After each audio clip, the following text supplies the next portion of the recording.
अजमेर में आज क्या कुछ हुआ आप देखिए हमारे साथ।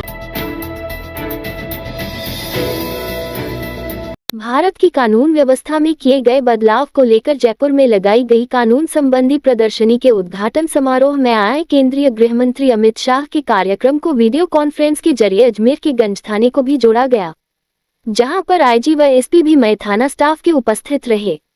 साथ ही शहर के गणमान्य लोग भी वहां मौजूद रहे।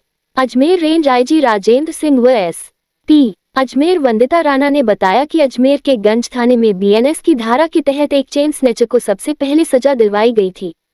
इसी कारण पुलिस मुख्यालय ने गंज थाने को गृहमंत्री की वीडियो कॉन्फ्रेंस के लिए चुना था, जिससे गृहमंत्री अमित शाह भी चाहे तो गंज थाना स्टाफ से सीधे संवाद कर सकते थे।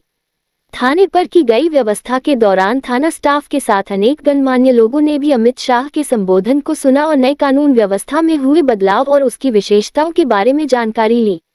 इस मौके पर चेन स्नैचिंग के मामले में त्वरित कार्रवाई और अपराधी को जेल भेजे जाने के साथ ही उसे न्यायालय से भी सजा दिलवाने के मामले के प्रार्थी राजकुमार ने भी खुशी जाहिर की है। चेन स्नैचिंग की वारदात उनकी पत्नी के 7 फरवरी 2025 में अंजाम दी गई थी, जिससे आम जनता को नवीन कानून में किस प्रकार से वो विक्टिम सेंट्रिक है, किस प्रकार से जो आम जन है उसके लिए जो फायदे के लिए जो प्रावधान बनाए गए हैं, जैसे वीडियोग्राफी करना सीजन के समय पर, जैसे कुछ नए सेक्शंस आए हैं जैसे चेन स्नैचिंग का नया सेक्शन है, ऑर्गेनाइज क्राइम का नया सेक्शन है, उनके बारे में पूरी जानकारी दी गई है। इस क्रम में गंज थाने से नए आईजी साहब भी यहाँ से जुड़े हुए थे। गंज थाने में एक अच्छा केस जो नवीन कानून के माध्यम से आम जनता को न्याय दिलाने में हम सक्षम हो पाए हैं, वो एक चेन स्नैचिंग का मैटर हुआ था, जिसमें with in under 3 months trial complete होकर 3 साल की सज़ा जो है वो अपराधियों को की गई है। और इसी प्रकार से आशा करते हैं कि जो ये नए कानून आए हैं इसके बाद जो आम जनता को न्याय मिलने में और अच्छी वृद्धि होगी और त्वरित न्याय मिलेगा। इसके लिए पुलिस और पूरी की पूरी प्रणाली और पूरा का पूरी जो सरकार है, राज्य सरकार और देश की सरकार कटिबद्ध है। राजस्थान लोक सेवा आयोग ने चिकित्सा शिक्षा ग्रुप 1 विभाग के लिए आयोजित बायोकेमिस्ट प्रतियोगी परीक्षा 2024 लिखित परीक्षा का परिणाम जारी कर दिया है। ये परीक्षा 7 जून को आयोजित की गई थी। इस परीक्षा में उपस्थित 46 अभ्यर्थियों को पात्रता की शर्त पर साक्षात्कार के लिए पुनर्तः अस्थायी रूप से सफल घोषित किया गया है। आयोग सचिव ने बताया कि साक्षात्कार के लिए सफल घोषित अभ्यर्थियों को विस्तृत आवेदन पत्र आयोग की वेबसाइट से डाउनलोड करके 2 प्रतियों में भरकर सभी आवश्यक शैक्षणिक, प्रशैक्षणिक, जाति और अन्य प्रमाण पत्रों की फोटोकॉपी के साथ 28 अक्टूबर तक आयोग कार्यालय में जमा कराना होगा। अभ्यर्थियों की पात्रता जांच विज्ञापन की शर्तों के अनुसार की जाएगी। पात्र पाए जाने पर ही साक्षात्कार के लिए बुलाया जाएगा। साक्षात्कार की तारीख के बारे में आयोग द्वारा सूचित किया जाएगा।